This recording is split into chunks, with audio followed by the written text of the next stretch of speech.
위대한 과학자 뉴턴은 한 가지 문제를 붙잡기 시작하면 먹는 것도 자는 것도 잊어버릴 정도로 몰입해 만유인력의 법칙을 발견했습니다. 아인슈타인 역시 문제를 고민하기 시작하면 몇 달이고 몇 년이고 생각해 99번은 틀리고 100번째 답을 찾아냈다고 말했습니다. 그런데 너무 몰입한 탓에 꿈에서조차 문제를 고민하고 결국 그 해답의 실마리를 꿈을 통해 얻은 과학자가 있습니다. 탄소의 특성과 벤젠의 고리 구조를 밝혀내 유기화학의 발전과 화학산업에 기여한 과학자 아우구스트 케큘레입니다. 케큘레는 1829년 독일에서 태어났습니다. 어린 시절부터 그림을 잘 그리고 수학과 과학에도 재능을 보여서 부모님은 건축가가 되기를 권유했죠. 케큘레도 부모님의 뜻에 따라 기센 대학교 건축학과에 입학했습니다. 그런데 바로 그곳에서 케큘레의 인생을 송두리째 바꾼 진정한 스승님을 만나게 됩니다. 스승님은 바로 유스투스 본 리비히 교수였습니다. 케큘레가 태어났던 때는 유기화학이 막 태동하던 시기였습니다. 프리드리히 벨러가 1828년 실험실에서 유기화합물인 요소를 합성하면서 유기물과 무기물의 근본적 차이가 없다는 것을 증명해냈죠. 당대 화학자들은 실험대 위에 유기화합물들 속에 어떤 원소들이 들어있는지, 어떤 비율로 들어있는지 등을 연구했습니다. 리비히 교수는 당시 물질 안에 탄소와 수소가 얼마나 들어있는지를 알 수 있는 원소 분석법을 개발하며 당대 화학계를 이끌어가던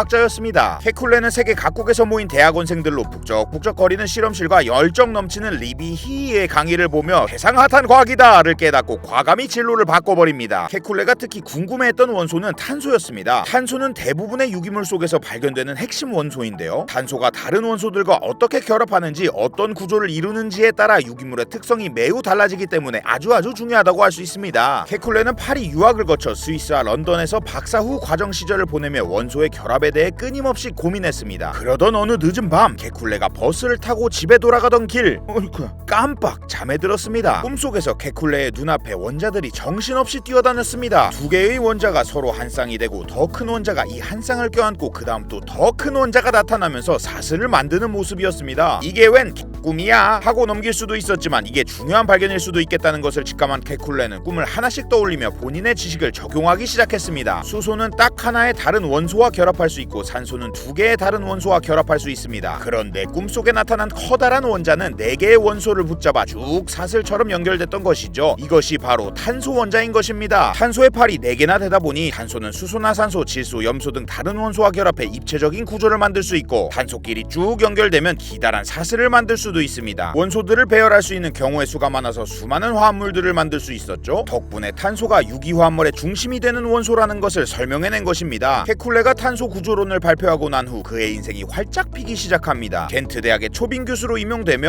넉넉한 연구부에 원하는 실험을 마음껏 할 수 있는 환경까지 갖추게 됐는데요. 1862년에는 스테파니 드로리라는 여인과 결혼하게 됩니다. 그러나 기쁨도 잠시 케큘레의 삶에 갑작스러운 비극이 닥쳤습니다. 결혼 후 곧바로 다음에 아들을 출산한 아내가 출산 후 이틀 만에 세상을 떠난 것입니다. 케큘레는 깊은 슬픔에 빠졌고 어떤 연구도 전념할 수 없었습니다. 그가 슬픔에 빠진 사이 동료 화학자들 사이에서는 수많은 탄소화합물의 구조를 밝혀내는 연구들이 활발히 진행됐습니다. 하지만 그 어떤 구조로도 설명이 불가능한 미스터리한 물질이 하나 있었는데 바로 벤젠이었습니다. 벤젠은 살아있는 모든 생명체의 기관이 뿜어내는 여러 화합물에 포함된 아주 중요한 탄화수소 화합물로 활용 가능성이 무궁무진하기 때문에 구조를 알아내는 것이 중요했습니다. 당시 화학자들은 벤젠을 이루고 있는 원소들이 탄소와 수소이며 개수도 탄소 6개, 수소 6개로 비율이 일정하다는 것을 알고 있었습니다. 하지만 케큘레가 제시한 대로라면 탄소가 결합할 수 있는 팔의 개수는 4개이고 수소는 1개이죠. 탄소 6개가 결합 가능한 팔은 총 24개이지만 막상 결합된 수소 원자는 단 6개뿐입니다. 대체 이게 어떻게 된 일인지 바로 이 부분이 벤젠 구조의 미스터리였습니다. 어려운 이 문제는 케큘레를 다시 화학에 몰입할 수 있게 만들었습니다. 고민에 고민을 거듭하던 케큘레는 1865년 어느 여름날 밤 또다시 꿀잠에 빠지게 됩니다. 이번에도 역시 꿈속에서 원자들이 깡충깡충 뛰어나왔습니다. 원자들은 기다란 열을 이루어 서로 꽉 달라붙었고 비틀어지고 휘감기며 마치 스르르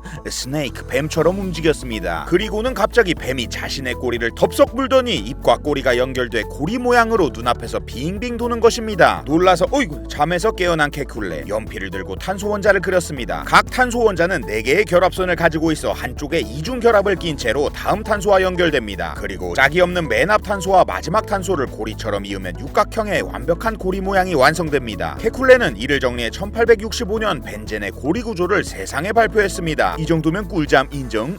인정. 케쿨레가 주장한 벤젠 고리는 신박하고 창의적이었습니다. 이 벤젠 구조의 탄소 육각고리에서는 이중결합과 단일결합이 번갈아 가면서 존재하는데요. 그 당시에 벤젠의 모든 탄소와 탄소 간 결합이 동등하다는 사실은 널리 알려져 있었고, 케쿨레는 그 사실에 맞게 이중결합과 단일결합이 빠르게 바뀌면서 존재한다고 주장한 것이죠. 어떤 이들은 케쿨레의 꿈 이야기를 의심했습니다. 케쿨레가 꿈 이야기를 한 시점이 논문을 막 발표한 직후가 아닌 논문을 발표하고 한참 후에 벤젠의 고리 이론을 누가 가장 먼저 제시했는가에 대해 논란이 일어났던 시점이었기 때문입니다. 사실 케쿨레가 벤젠의 고리 구조에 대한 논문을 쓰기 4년 전 요세프 로슈미츠라는 과학자가 이 벤젠의 고리 구조를 먼저 제시했다는 이야기가 있습니다. 실제 케쿨레가 로슈미츠의 논문을 봤는지 아니면 실제로 어느 날 밤에 꿈과 독립적인 연구를 통해 답을 얻었는지는 확실하지 않습니다. 하지만 케쿨레가 탄소 구조론에 기반을 쌓고 이를 통해 벤젠 고리 구조를 잘 설명했다는 점에서 후세에도 높은 평가를 받고 있습니다. 이후 시간이 흘러 케쿨레가 제시한 벤젠의 구조는 20세기의 X선 검사를 통해 증명됩니다. 육각형의 예쁜 고리 구조가 돋보이지요. 하지만 이 벤젠 고리 이론이 완벽했던 것은 아닙니다. 후대에 단일결합과 이중결합이 빠르게 바뀌는 것이 아닌 모두 1.5개의 결합으로 이뤄졌다는 것이 라이너스 폴링에 의해 밝혀지게 되지요. 폴링의 혼성 오비탈과 양자역학에 기초한 이런 현상은 공명현상이라 불리게 됩니다. 벤젠 고리를 발견한 케쿨레의 업적을 기려 1895년 독일의 황제 카이저 필헬름 2세는 케쿨레에게 귀족 자기를 내리며 본 스트라도니츠라는 이름을 더 붙여줬습니다. 덕분에 케쿨레의 풀네임은 프리드리 아우구스트 케쿨레 본 스트라도니츠라는 읽기는 힘들지만 멋이 흘러넘치는 이름이 되게 되지요. 케쿨레가 제시한 벤젠 고리 구조에 대한 지식을 바탕으로 유기화학을 비롯해 화학산업도 빠르게 발전했습니다. 벤젠과 같이 고리 구조를 가진 화합물은 방향족 화합물이라 불리는데, 구조가 안정적이면서도 다른 원자로 취한해 수많은 종류의 탄화수소 유도체를 만들 수 있어 아주 유용합니다. 현대사회에서 벤젠을 비롯한 방향족 화합물들은 컵라면 용기와 같은 플라스틱 제품부터 소독제, 제초제, 비료, 세제, 페인트, 합성섬유, 합성고무, 인조가죽, 그리고 우리 생명을 위해 없어서는 안 될 의약품까지 생활 속 꼭 필요한 물건을 만드는데 기본 베이스로 활약하고 있죠. 이런 벤젠의 방대한 활용성을 보면 케쿨레가 벤젠의 가능성을 일찍부터 내다본 것은 아닐까요? 케쿨레의 화학에 대한 열정과 엄청난 몰입은 꿈에서마저 궁금증의 실마리를 제공했고, 결국 이 지식은 몇 세대를 넘어 지금 이 순간에도 우리에게 큰 영향을 주고 있습니다. 꿈을 통해 사람들의 삶에 큰 영향을 준 뱀꿈 케쿨레 형님 감사합니다. 그런데 갑자기 생각나는 게 있네요. 우리도 모르게 우리의 삶에 필요한 여러 석유화학 제품 그리고 에너지를 주는 기업이 있습니다. 바로 I'm Your Energy GS 칼텍스입니다. GS 칼텍스와 함께 만든 과학자 열전 시리즈 재밌게 보셨나요? 그렇다면 구독, 좋아요, 댓글까지